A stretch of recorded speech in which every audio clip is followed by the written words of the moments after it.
조병입니다. 네, 바쁘신 와중에도 끝까지 자리 지켜주셔서 감사드립니다. 그러면 드림패스 연주하신 가성훈 감독님과 배우님들 자리로 모시겠습니다. 네, 따뜻한 박수로 맞아주시기 바랍니다. 네.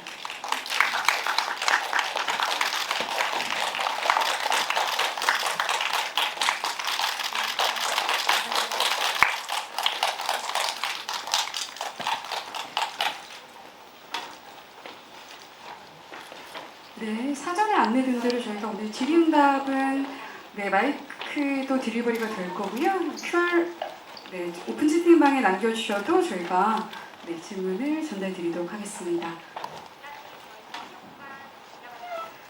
네, 그러면 우선 감독님과 그 주연진 분들 인사 말씀과 개봉 소감 먼저 듣고 본격적인 질의응답 시간을 갖도록 하겠습니다. 네, 우선 감독님부터 부탁드리겠습니다. 네, 안녕하세요. 저 드림팰리스를 쓰고 연출한 감독 가성문이라고 합니다. 이렇게 많은 취재진분들이 와주셔가지고 정말 감회가 새롭고 제가 오늘 이 언매 시사회를 잘 해야겠다는 생각이 듭니다. 네, 감사합니다. 안녕하세요. 드림팰리스에서 해정을 연기한 김선영입니다. 많이 와주시고 집에 안 가주시고 또 기다려주셔서 정말 감사합니다. 이렇게 들었네? 이렇게 들어야지. 네. 감사합니다. 어떻게 보셨는지 너무 궁금하고요. 좀 부끄러운 마음으로 앉아있습니다. 잘 부탁드립니다. 이렇게 들어야 돼요.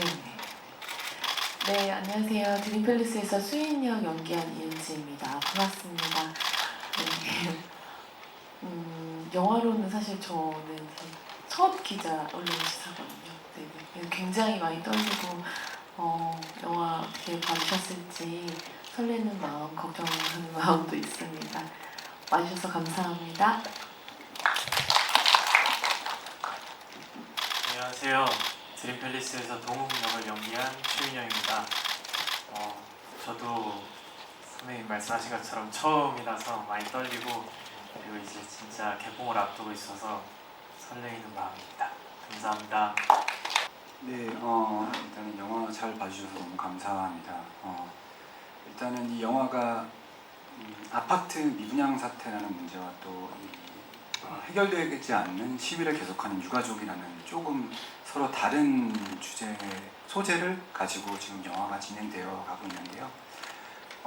제가 이 영화에 자연스럽게 이 영화를 왜 썼냐를 좀 이렇게 생각을 하다 보면 이 영화가 그 미분양 사태가 좀 이렇게 번졌던 2010년도의 어떤 사건들을 좀 보면서 좀 영감을 얻었어요. 그러니까 이게 건설회사나 뭐 부동산 정책의 실패로 이 아파트가 할인 분양을 시작을 하는데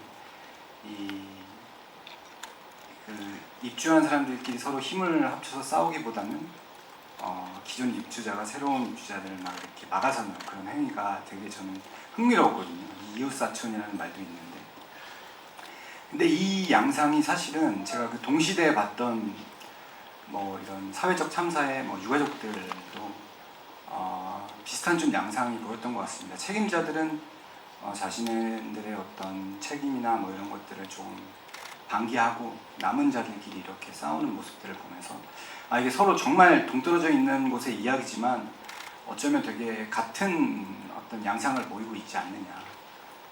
그래서 이것을 좀 엮어서 이렇게 만들어 보고 싶었습니다. 네. 그러니까 기자님 잘 봐주셔서 감사합니다. 그러니까 그 여자가 이 여자를 연기할 때 이 작품의 주제, 뭐 메시지를 어떻게 생각했냐 이 질문으로 생각해도 될까요? 저는 일단 시나리오를 읽었을 때는 이게 좀 뭐 어차피 영화는 결과물이니까 좀 한 30분 넘게 편집이 됐어요. 그래서 시나리오를 읽었을 때 제가 가장 강력하게 느꼈던 거는 합의를 하고 나왔잖아요. 남편의 목숨과 합의를 본 사람에 대해서 이렇게 깊게 조명한 얘기가 있었나? 그리고 내가 그 사람들의 삶에 대해서 내가 주목했나? 뭐 그런 어떤 울림이 있었어요. 일단 하게 된 계기는. 그리고 이 영화가 주고자 하는 메시지까지는 제가 시나리오를 읽었을 때는 그들의 삶에 대한 깊은 조명이라고 느꼈기 때문에 일단 했던 게 있었고, 그 다음에 아까 욕망 얘기를 하셨는데 욕망이 없으면 죽은 거잖아요. 그러니까 인간이 욕망을 갖고 있는 건 당연한 것이고 그것은 비난받아야 되는 것이 아니고, 그러니까 욕망이라는 것은 당연한 것인데 제가 특별히 이 혜정이라는 인물이 갖고 있는 욕망이 누구보다 더 우위에 있거나 너무 이기적이라고 생각하지는 않고 접근을 했거든요. 근데 좀 그렇게 보였나요? 그렇게 조금 보였을 수도 있는 것 같기도 하고, 네. 저는 어쨌든 네, 그렇게 해서 했고, 네. 욕망 덩어리인 여자로 생각하고 연기를 하진 않았던 것 같아요. 일단은 개괄적으로는 이 인물들이 다 각자의 되게 내면의 깊은 짐을 지고 사는 사람들이기 때문에 이런 인물들을 잘 이해해주고 담아낼 만한 좀 바탕이나 그릇이 있는 분들이 같이 해주셨으면 좋겠다라는 생각 안에 이렇게 세 분이 모이신 것 같고요. 김선영 배우님은 일단 워낙 연기를 잘 하시고 하고 싶은 배우죠. 근데 영화들이나 드라마들 속에 어떤 뭐 소탈하고 서민적인 역할이나 뭐 희극적인 면모가 좀 드러나는 역할을 많이 하셨다면, 또 세자매 같은 작품들을 보시면 아시다시피 또 되게 깊은 인물을 하시는데도 되게 인상적인 배우님이시거든요. 그래서 이 혜정도 좀 그런 인물이라고 생각을 했기 때문에 복잡하고 좀 분열적이고, 아 이런 인물로 좀 내가 빨리 해야지 이런 생각이 좀 들었던 것 같고, 그래서 같이 하게 됐던 것 같고, 이윤지 배우님은 제가 옛날부터 되게 어떤 영화의 택시 장면을 항상 기억하고 있었어요. 그러다가 어떤 기사를 봤는데 이윤지 배우님이 삭발을 하셨더라고요. 그래서 그걸 좀 찾아봤는데 그렇게 길게 나오지 않는 장면인데 그렇게 뭔가 인물을 완성하기 위해서 그렇게 해주시는 배역이라면 누구나 제 글을 맡기고 싶죠. 특히 수희는 좀 이 마음이 이 세상의 화살을 좀 다 맞는 그런 인물이기 때문에 좀 그런 깊은 마음을 가졌으면 좋겠다는 막연한 기대가 있었는데 만나 뵙고 꼭 해주셨으면 좋겠다는 생각이 되고 그렇게 됐던 것 같습니다. 그리고 우리 도웅 역의 최민영 배우는 오디션을 통해서 만났는데, 일단은 이미지도 너무 어울리고 그리고 연기도 워낙 잘했지만 특히 제가 좀 마음이 끌렸던 거는 좀 이 나이대 오디션을 보면 되게 자신을 보여주려고 하는 분들을 많이 만났었어요. 그런데 정말 여백의미의 연기를 좀 보여주셔서 되게 매력적이었고, 네. 뭐 비하인드라고 하시니까 원래 스케줄 때문에 못할 뻔했는데 네. 되게 잘 돼가지고 여기까지 오게 됐던 것 같습니다. 네.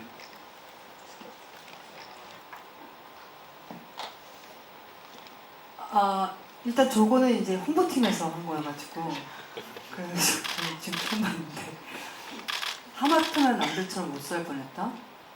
네, 어떤 면에서는 이 인물에 좀 와닿는 문구인 것 같아요. 네, 제가 저런 주제를 가지고 연기를 하진 않았지만 굉장히 주변의 시선을 의식하는 사람이고 남들처럼 살기를 원하는 거였던 것 같아요. 그러니까 남편의 억울한 죽음 이후에 더 강해졌던 것 같아요. 왜냐면 너무 고통스러우니까, 너무 고통스러울 때는, 평소에 고통스럽지 않을 때는 그렇게 평범한 게 부럽지 않거든요. 근데 너무 고통스러울 때는 그나마 그거라도, 그 평범함이 가장 절실할 수 있거든요. 네, 그런 면에서 홍보팀에서 정말 너무 좋은 문구를 든 것 같고요. 그 다음에 질문이 또 뭐였죠? 연기할 때 포인트? 저 포인트를 갖고 연기를 안 해가지고. 네. 해석? 네, 해석이요.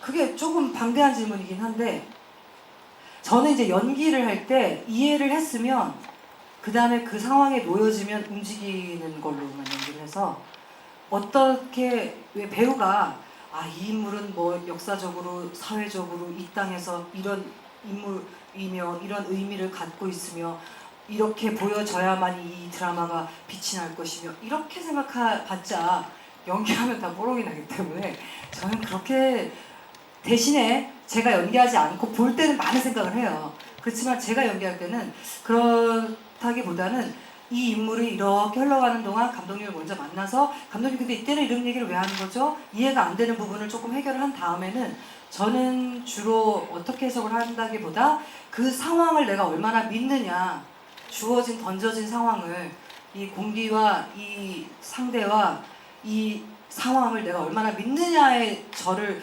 던지는 게 가장 중요하다고 생각하고 연기를 하기 때문에 어떤 해석 이런 거는 조금 제가 부족했네요. 조금 부족한 면이 있습니다. 기자님께서 말씀하셨던 부분은 그게 또 있는 것 같아요. 그 선택. 혜정이 그 같이 싸우다가 먼저 그런 선택을 했잖아요. 네, 그 선택에 대해서 어떻게 생각하셨는지. 근데 사실 동의하셨으니까 연기하셨다라고 저는 네, 말씀하셨어요. 사람들이 자꾸만 우리 남편이 뭐 실수했다라는 식으로 대놓고는 얘기는 안 하는데 수근수근거리는 것도 좀 봤고 시간이 지나면 지날수록 뭔가 나랑은 조금 떨어져 있는 느낌을 계속 받으니까 그것도 힘든 데다가 너무 지쳤어요. 제가 살짝한 겁니다. 너무 지쳤어요. 끝이 안 보이잖아. 근데 나중에 그 사람이 자살하고 나니까 해결이 되잖아요. 정말 비극적이죠. 예. 그리고 내 아들이 고3이 되고 이제 내 아들이 저기를 해야 되는데 돈도 없고 그래서 합의를 했습니다. 네. 눈물이 날라 그러네. 네, 이은지 배우님. 또 수희는 어떤 마음으로 합의를 하지 않고 있다가 종국에는 합의를 하게 되었을까요? 네. 일단 휴지 좀 주세요. 아니 나 자꾸만 왜 합의했냐 그래가지고 화가 합의할 수 있죠. 사람마다 다 다르니까. 죄송해요. 이거 기사 내지 마세요. 혜정도 그런 마음이었을 것 같습니다. 부책이네요 진짜. 그게 언니의 입장이었던 것 같고요. 제가 내내 생각했던 건 평소에도 생각하기 좋아하는 부분이랑 만났던 것 같아요. 드림 팰리스 처음에 이제 읽었을 때 제가 이제 입장 차이라는 거에 대해서 언제나 좀 생각을 많이 하는 것 같고 또 보통의 이은지가요. 네, 그런 생각을 많이 하는 것 같고 또 우선순위라는 거에 대해서도 좀 많이 생각을 하는 것 같아요.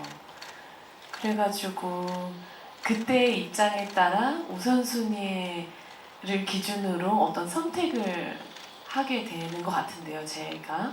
누구나 그렇다라고 생각을 하고 그 사람 입장에서 또 그럴 수 있지. 이제 화가 날 때 때때로 이제 다스리는 방법이기도 하죠. 제가 일단은 수인의 입장에 놓이다 보니까 책을 읽을 때 그 입장을 꼭 같이 임하고 싶은 그런 생각이 들어가지고 내가 저 상태에서 입국하는 그 수인이한테 제가 연기를 함으로 인해서 좀 힘이 돼주고 싶다라는 생각을 많이 했던 것 같아요. 왜냐하면은 그 입장을 이해하고 그 우선순위를 지지했던 것 같아요. 제 마음으로. 그래서 예를 들어서 혜정 언니가 물론 언니의 입장으로 어떤 합의라는 걸 했지만 탓한다기보다는 그 입장 차이로 인해서 혹은 생각의 우선순위의 차이로 인해서 우리가 이렇게 멀어지는 것이 너무나 가슴 아팠고 그럼에도 내가 또 지켜야 할 현실적인 문제들, 집이든 뭐 가정이든 뭐 그런 것들을 지키다 보니까 그 버거움이 늘 있었던 것 같은데요. 그래서 읽으면서 느껴지는 어떤 분석적인 상황이라기보다는 마음을 따라서 많이 연기를 할 수밖에 없는 인물이다라고 생각했고 그러기 위해서 노력했던 것 같습니다. 네, 저는 동욱을 연기하면서 동욱이라는 역할이 드림 팰리스에서 해줘야 되는 역할 중에 가장 큰 부분이 당연히 그 혜정이라는 인물에게 계속해서 자극을 줘야 되는 거라고 생각을 했는데 사실 그 부분은 제가 어떤 걸 더 계산하거나 고민해서 추가를 해야 된다는 필요성을 느끼지 못했어요. 왜냐하면 이미 감독님께서 써주신 대본 속에서 그런 것들이 이미 짜여져 있었기 때문에 내가 어떻게 하면 더 혜정에게 작을 줄 수 있을까라는 생각을 하진 않았던 것 같고, 감독이 써주신 그 대본 속에서 왜 동욱이가 그런 행동을 하는지 그 이유들을 찾으려고 많이 노력을 했던 것 같은데요. 그 이유들은 사실 너무 당연하게도 아버지의 죽음과 연관된 부분이 가장 컸고, 모든 게 거기서부터 시작돼서 그 이후에 이제 내 엄마가 저렇게 뻔뻔하게 아무렇지 않게 살아가는 것도, 그리고 그거를 미워하는 내 마음조차 뭔가 그냥 단순히 엄마라는 이유만으로 괜히 내가 불효를 저지르는 것 같은 그 기분도 너무 짜증이 나고, 엄마만 아니었으면 훨씬 더 미워했을 것 같은데 그냥 정말 딱 엄마다 라는 그 이유만으로 그만큼 미워할 수 없다는 것만으로도 계속해서 그 짜증의 분레가 연속됐다고 생각을 하고, 사실 그것만으로도 충분히 동욱의 행동들, 그리고 동욱이 왜 밖에서는 굉장히 평범한 사람인데 집안에서는 그렇게 날이 서 있는 사람이 되어야 하는지에 대한 이유는 충분했던 것 같고, 사실 연기를 하면서 당연히 이제 선영 선배님이랑 신이 거의 제 모든 씬은 선영 선배님이랑 붙어 있었는데, 정말 한 번도 경험해보고 싶었던 그런 에너지와 이 밀도를 느끼면서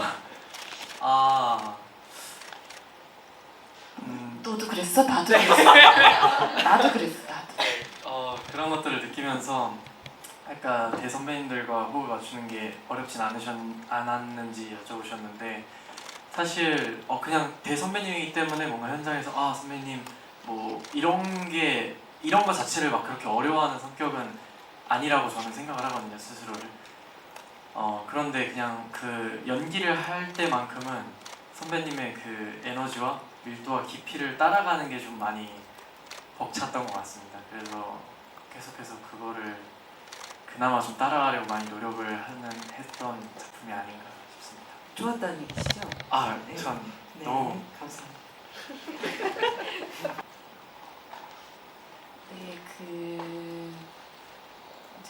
네, 이제 드라마로 먼저 데뷔를 하다 보니까 이쪽에서의 이제 제작 발표회나 이런 것들이 이제 저의 더 앞선 경험이었던 것 같고요.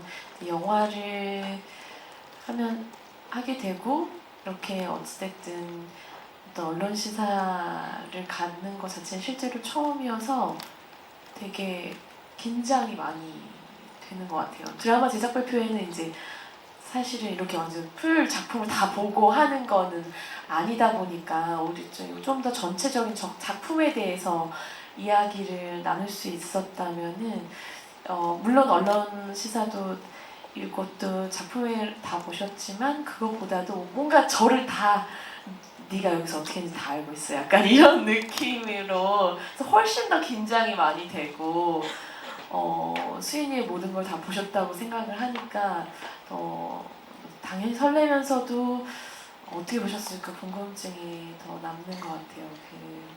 이제 확실히 제가 이렇게 화장을 안 해주는 역할을 처음 하게 돼가지고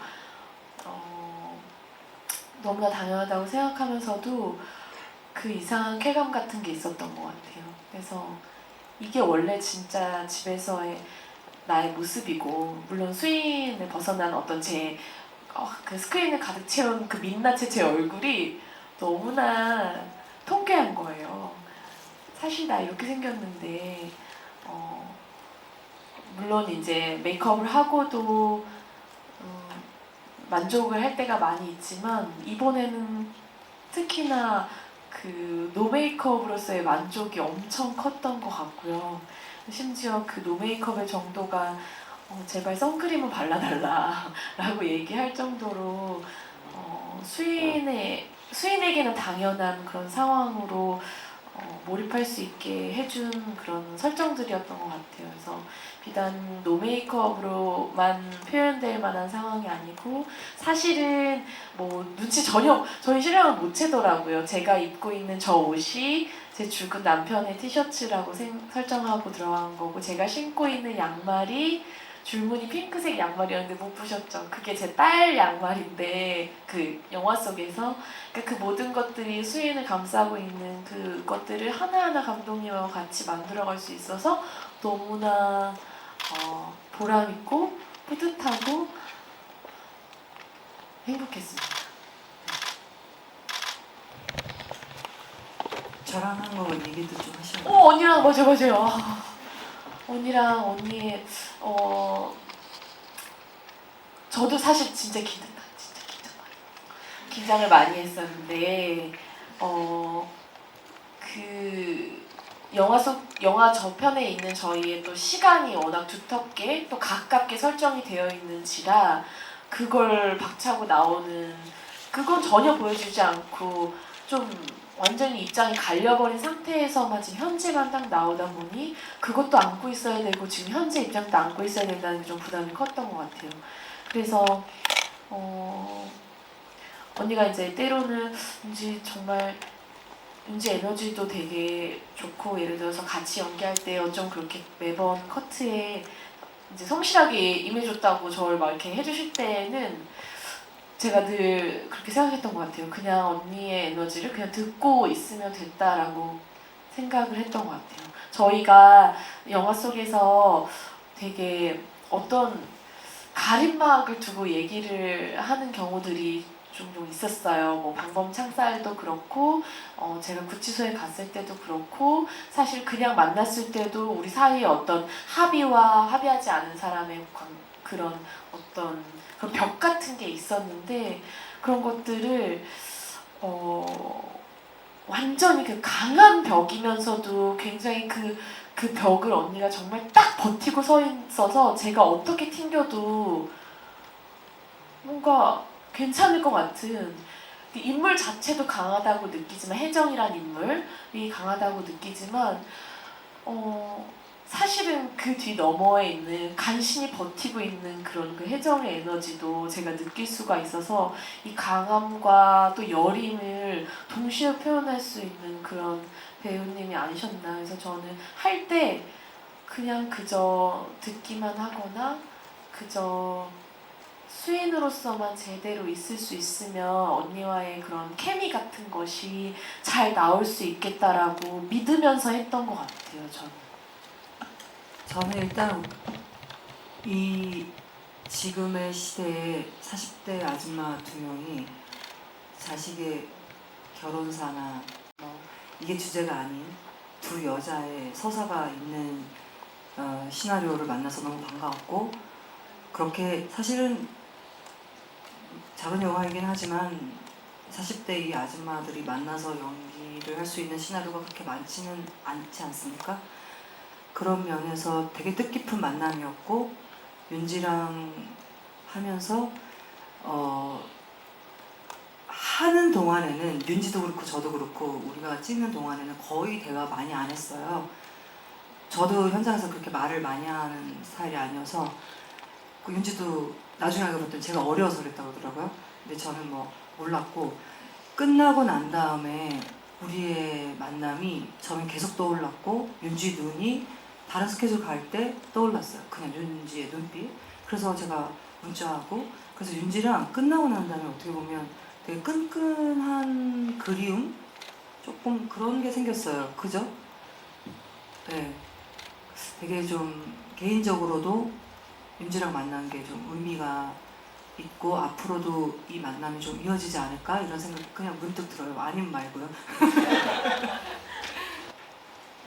네, 일단은 제가 이해한 첫 번째 질문이 네, 일단은 저는 핵심적으로 이 영화가 가장 중요하게 다뤄야 한다는 테마가 있다면 그거는 빌런은 따로 있다라는 거였거든요.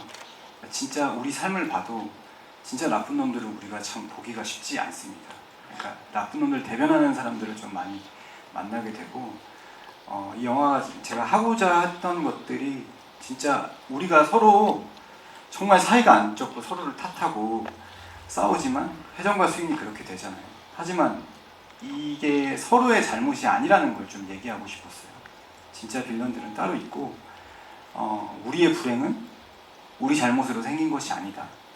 이게 뭐 극장에서 좀 통쾌한 행복들을 좀 얻어갈 수도 있겠지만 실제로 우리 삶이 왜 이렇게 작동하는지에 대해서 들여다보는 것도 중요하다고 생각을 하거든요. 그래서 이 영화를 통해서 좀 우리 삶에 당도한 문제들이 왜 이렇게 생기는지에 대해서 조금 현미경을 들여다보듯이 관찰을 하고 진짜 빌런들이 어디 있는지 나는 어쩌면 내 옆에 있는 사람을 좀 탓하고 있지 않았는지에 대해서 얘기를 하고 싶었습니다. 그리고 뭐 좀 통쾌한 어떤 결말이 나오지 않는다는 뭐 취지의 이야기들도 우리 삶이 제가 생각했을 때는 뭐 복권에 당첨되지 않는 이상은 이렇게 그나마 혜정이 마지막으로 받아든 어떤 그런 행복 같은 것들이 되게 현실적이고 있을 법한 그 통쾌함인 것 같아요. 예. 그러니까 물론 뭐 영화적으로 더 극적인 것들을 보여줄 수도 있겠지만 전 오히려 정말 현실에 있을 법한 이야기를 해야겠다라고 생각을 했고 그래서 그런 결말로 맺었던 것 같습니다. 제가 질문에 대한 답을 잘 했나요? 네. 매 순간 그게 그 상황에 어떻게 동화가 되는 인물이냐라고 했을 때 그 인간이 어떤 주어진 조금 극적인 상황들이 많은데 그 상황이 동화가 안 되기가 더 저는 힘들다고 생각을 하거든요. 버텨내는 것. 그것이 우리가 떨어져서 이렇게 바라볼 때는 뭐 그 선택들이 조금 애매한 부분이 있어서 왜 저랬을까라고 의문을 갖지만 막상 그 상황이 되었을 때 버텨내는 것이 더 저는 힘들다고 생각하고 인간은 혜정은 자식 때문에 아니면 뭐 억울해서 늘 어쩔 수 없이 그게 시나리오에 전 충분히 이해가 됐었고 그래서 전혀 이상하지가 않았는데 이게 영화가 혜정이 자꾸 뭔가 조금 이상해 보이면 이게 제가 연기를 조금 애매하게 한 걸 수도 있을 것 같은데 저는 어쨌든 어쩔 수 없이 다 그렇게 될 만했다고 생각해서 움직였던 것 같고요. 특별히 동화가 특별히 잘 되는 인물이라고 생각하고 접근은 안 했던 것 같은데 조금 더 얘기를 하고 싶은 건 편집이 많이 됐어요. 제가 인물을 찾아가서 뭐 수인이 그 제발 수인이만 넣어달라고 하고 막 돈 주는 장면도 있고 임모가 나를 붙잡고 굉장히 진지하게 널 선택해라 어떡할 건지 우리 아이에게 올 건지 그러고 있을 건지 선택해라 또 그런 장면 여러 가지 장면들이 좀 편집이 많이 됐는데 분명히 뭐 그래서 그렇다는 건 아니지만 이 여자는 그럴만 했던 거라고 저는 받아들여졌고 그렇게 연기를 했던 것 같아요. 네. 와주셔서 감사합니다. 네, 감사합니다. 저 지금 펠리스 하면서 보면서 되게 많이 마음이 아팠던 것 같아요. 그게 동욱 때문이기도 했고 어느 씬마다 수인 때문이기도 당연히 했고 또 혜정 때문이기도 많이 했던 것 같아요. 그래서 울림이 정말 그리고 여운이 굉장히 길고 정말 그랬다고 생각하는데 제 느낌이 틀리지 않았을 거라고 생각하고 또 와주셨으니까 좋은 기사도 많이 써주시고 그러셨으면 감사하겠습니다. 감기 조심하세요.